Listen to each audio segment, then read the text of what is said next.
বিক্ষোভ করার দায়ে সাজাপ্রাপ্ত ৫৭ বাংলাদেশিকে ক্ষমা করেছেন সংযুক্ত আরব আমিরাতের রাষ্ট্রপতি মোহাম্মদ বিন জায়েদ আল নাহিয়ান।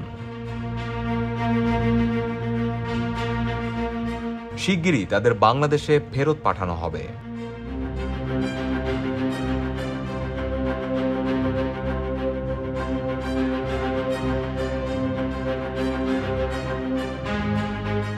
আজ সম্পাদকদের সঙ্গে বৈঠকে প্রধান উপদেষ্টা ডক্টর মোহাম্মদ ইউনূস এ কথা জানান।